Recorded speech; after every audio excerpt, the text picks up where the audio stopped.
It's the 7th of March 2018. We're at Derbyshire County Cricket Club today.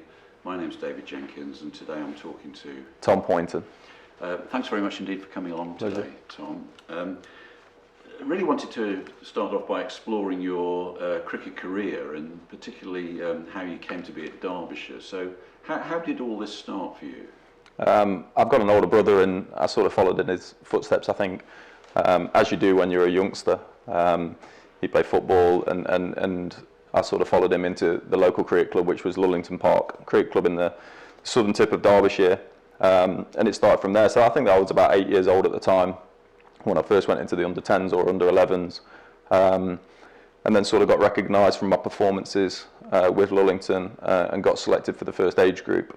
We used to do the trials up at Lee Green in Matlock, which I'm not sure if there's still, if it's still a facility, but I can remember it sort of being cold and I was very small, and I actually went as an opening bowler. Obviously I ended up being a wicket keeper, so I can't have been a very good opening bowler. And the coach at the time, John Goodwin, sort of said, "Why don't you try these gloves?" And it went from there really, and I never looked back from that moment. So I played all the way throughout the age groups from Derbyshire. So what was the first Derbyshire age group you played? Under-10s. Under-10s. Yeah, so I went from the under-10s all the way to the first team. And in one team I was bowling. There used to be a Derby schools team at that point in time, so I was bowling in one and keeping in the other. So, but from that point I never really looked back. My career progressed with Lullington. All throughout the men's teams as well. I think I sort of made my fourth 11 debut in the lower leagues of the Derbyshire League when I was probably about 13 years old, and again sort of progressed my way through all the teams in the age groups. We had a Midlands team that still exists now, and the Bunbury Festival again was sort of a big part of the age group sort of representation. We played at Newquay actually, which was a great venue to host it, obviously with the beaches and things like that. And we had a good Derbyshire representation. I remember Jack Ratcliffe, who was a promising leg spinner at the time, and Dan Redfern and myself. And then that sort of led into England under-17s and onto the England under-19s, which I ended up playing with the likes of James Taylor and Johnny Bairstow and Joss Butler, Dan Redfern, all the guys that fit, Ben Stokes. I roomed with Ben in Scarborough, and there's some funny stories. But it's all great experiences, and I'm so pleased that they've sort of formed the basis of the England team as it stands now. So, and then I made my debut for Derbyshire when I was 17 years old, and sort of got thrust in from that age group environment from the couple of second team performances, and Dave Houghton at the time. I remember Jamie Pike went down on a game.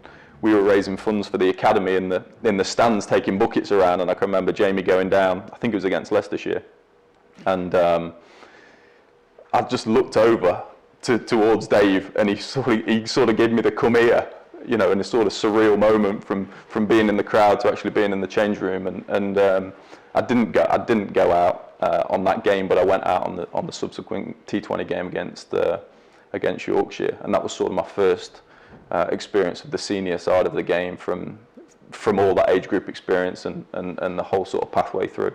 So coming into your first team debut, you're young, 17? Yeah, 17. And you made your first class debut at Southgate. Yeah. And that was a fairly momentous occasion for you and for others, I believe. Well, sort of the only way was up from my debut, I suppose. Actually, we won. It was a fantastic win against a strong Middlesex side at the time. Andrew Strauss played in it, Jamie Dalrymple, Ed Smith, Chris Silverwood. They had a strong side, and we were going through a pretty tough patch at the time. Dave Houghton had just left as coach, and there was a lot going up in the air, and I was obviously naive to it as a 17-year-old, so just trying to do my job effectively. And obviously the famous photo that was taken from it, I got a pair and dislocated my jaw, but my first run I was facing Jamie Dalrymple, and Southgate can spin, so I checked this ball, I came down the wicket, I checked the ball into the leg side. I thought, yes, you know, first run in first class cricket, let's get going. I made it halfway down the wicket, looked up, and Ant Botha was solidly in my eye line and on my path, and we collided, and I got run out. That was the first innings. And the second innings, it was turning, you know, fourth day pitch, and bowled Morley Kartek, caught Andrew Strauss at first slip. So that was a bit of a smack in the face of welcome to first class cricket. But as I said, we won the game. It was a great experience, and only latterly do you appreciate sort of, you know, how sort of a formative experience that was for me, really. And just in terms of the, if you like, after the game, so you've come there as a real green youngster. Yeah. You've just listed all those players who appeared in that game. Did any of them say anything to you, either during the game or after the game, that you can recall? Well, I can remember, I came off with, Kate Stalker was the physio at the time, and obviously Boats had hit me in my jaw, his shoulder had hit me in the side of my jaw, and I was walking off thinking, God, you know, A, I'm out, but B, I think there's something, I've obviously hurt myself. So I came off, and I can remember a few faces. There was like Tom Lungley at the time, Graham Wagg, and they was just trying not to laugh, bless them, because honestly it was quite a funny run out. And I sort of said to Kate, you know, Kate, I think there's something wrong with my jaw, and she put it back into place. And you know, never really thought any more of it. I can remember we went to a Thai restaurant in the evening, and I took my first bite down onto the food, and God, my jaw was just in agony. But yeah, all great stories and stuff to look back on. I can remember, I think, funnily enough, I still speak to Billy about it, because obviously Billy's the captain and ended up playing under him, and Billy was playing in that game for Middlesex, and yeah, we recall the you know, the humour around, less so for me, but more so for the Middlesex players of that happening. So after that, the only way is up. So absolutely, yeah. And I'm just interested in the step up from all that junior cricket that you've been playing, and then into the first team. Yeah. What's your memory of that? Because you know, something I've always wondered about. I mean, what is it like stepping up into first team cricket? I suppose at that point in time, I was just so focused and tunnel visioned on wanting to be a cricketer, loving the game. Wicket keeping was my sort of specialism, as it was, and that was the only thing I was focusing on. I wasn't focusing on anything else other than that, really.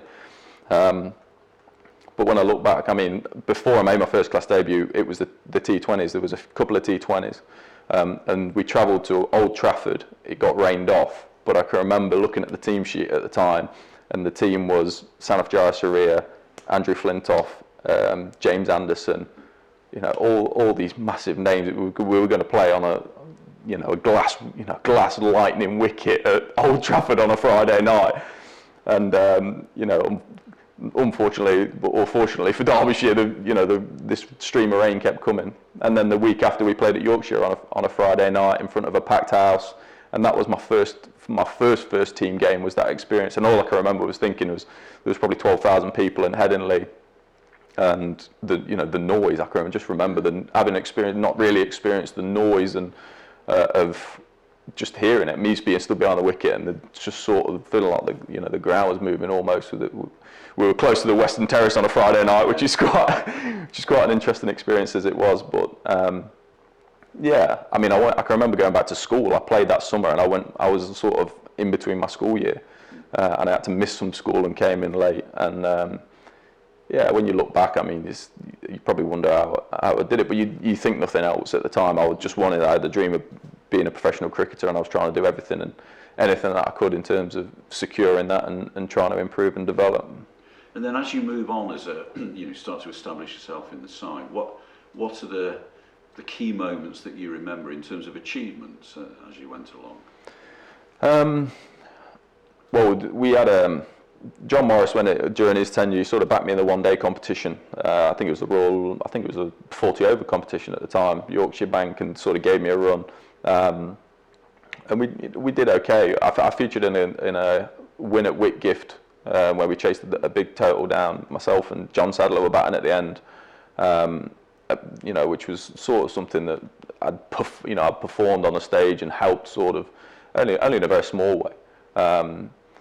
And that was sort of a formative moment because at the time Luke Sutton was the captain of the team, and obviously with a wicket keeper it's difficult. It's one position, just like a goalkeeper. So and often they're a senior member of the team. So I was always fighting against breaking through consistently, and warranting my place basically. And then I suppose when a regime change came and Carl Cricken, who's somebody that I worked with forever really, worked with me from when I was sort of 11, 10 years old, and was essentially sort of my mentor in from academy director and into the second team. So he knew me as a person, he knew what I could offer and hopefully how I could develop and then offer that as a sort of senior player in the first team. So I got that back in 2012, and that's really when I got my breakthrough in terms of, look, you're going to play. There'll be ups and downs during the season. You'll be in form, you'll be out of form, but you've got my support basically. And knowing that Crick knew me, it wasn't sort of trying to battle to impress all the time or try and get your foot in the door to get that spot. And as it was, obviously 2012 snowballed into something great, and we ended up winning the league, and that was probably sort of my best year of my cricket. Although the year after, was okay as well. But yeah, that was the point where I said, what, back you, go and learn how to play first class cricket day in, day out.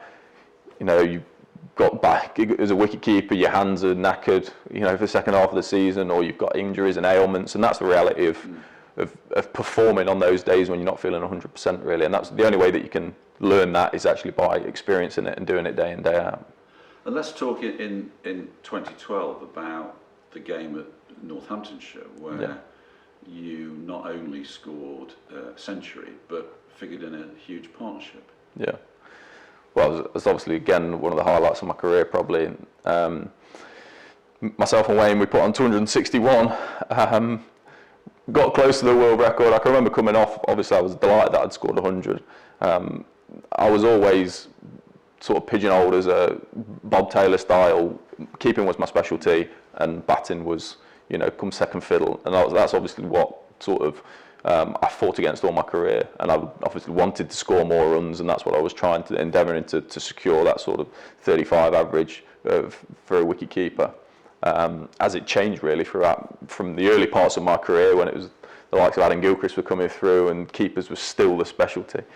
So obviously scoring runs was very important for me, but I can remember coming off on that after I'd scored the 100 and not even thinking about the partnership that we'd had, and all of a sudden everybody's saying, well, you're close to a world record. I'm thinking, well, what world record? And then the media, are onto it saying it's one of the oldest world records. Funnily enough, obviously it was a Derbyshire world record. So, and I got bowled the next morning. So unfortunately, we didn't even get the club record, let alone the world record. But I think we secured the third highest of all time. Sort of, I can't remember, 10th wicket partnership or 9th wicket partnership. So you'd come into bat at number 10. I think we'd had a night watchman. And so we'd slip down the order, and I came in. I think we were about 250, 240, and perhaps a little bit less. And obviously, by the time I left, I think we got 500, and obviously got 500 and something. And again, there was pivotal points in that 2012 season where everybody played. That's the great thing about that season was that everybody played a part at some point. There was turning points, and obviously confidence and momentum was taking us so far. But it was great that everybody sort of put their hand up at some point and featured and either saved a game or won a game, and when you look back, they were the sort of turning points that got us over the line. And what was it actually like in that innings batting with Wayne Madsen? Wayne's he's a wonderful player, extremely talented, very level-headed, very calming. I get on. Wayne was one of my closest friends and still is at Derbyshire, and yeah, we both could just feed off each other and just stay level. Just every over, I can remember just come together, just play your game, and enjoy it basically. And let's just keep going over by over. And it was cracking to do it. And Wayne played. I think it was Wayne's highest score. I think he got 221 himself or something close to. And fantastic. I'm hugely proud of the moment, hugely proud to share it with Wayne, and ultimately it was a big thing in that point of the season. So you get promotion that year, and then something I've always been interested in is that since they introduced the two divisions for county championship, stepping up into the higher division, or did you find it was a noticeably higher standard? Yeah, absolutely, yeah. And I think we saw it really in the depths of the squads, the bowling attacks. With no disrespect to Division 2 or cricket in general, the depth of the bowling attacks in Division 2, just I can remember it's just ruthless and relentless, really. It's pressure on at all times, and we competed often for 80% of the game, and 20% of the game killed us off, or 10% of the game killed us off, or half an hour bad little period where you'd lose a cluster of wickets and the game was done. And it was those margins that sort of narrowed, and it was tough cricket. And I think when we look back of how close we actually got to staying up, it would have been a monumental effort, really. We won away at Somerset, we won away at Sussex, and we were young sides. Some of them, Peter Burgoyne, Alex Hughes playing early on in his career, and huge wins against senior, big teams. Middlesex, we beat here. I think if you looked in today's game or environment or climate as to actually how big and significant they were, it was we were so close. And who knows if we were able to do that, how things would be now, or shoulda, woulda, coulda, and very, very fascinating. So reflecting then on your playing career, who were the other influences on you, either within Derbyshire or indeed any other cricketers that you may have played with from elsewhere? Carl Cricken was obviously, as I mentioned, he saw me all the way through, really, from being a youngster. I love cricket to bits, and he was unique in his style. I think he probably passed me on some of his mannerisms, not all his fidgeting and all, but definitely some of his mindset and his mentality. And then lastly, I ended up working with Bruce French, who again was a big influence for me. He was local, reasonably local to this area. I struck up a very, very good relationship with him. And he was obviously England wicket-keeping coach at the time, and still is to this day. So for me, he was at the forefront of wicket-keeping techniques, how it was changing from past techniques and past thought, introducing all the biomechanical stuff and power and all this different ways that we're looking at it. And because I was close and saw Bruce as frequently as I did, I was, he'd sort of feed me all this information to keep me fresh, really. And obviously I was still aspiring at the time to add some more runs to my wicket keeping to put myself on the map. So those two guys really were big influences, particularly from that keeping side of things. Okay. Well, thank you very much indeed for sharing all of those memories and that cricket background. Thanks very much indeed, Tom. Pleasure.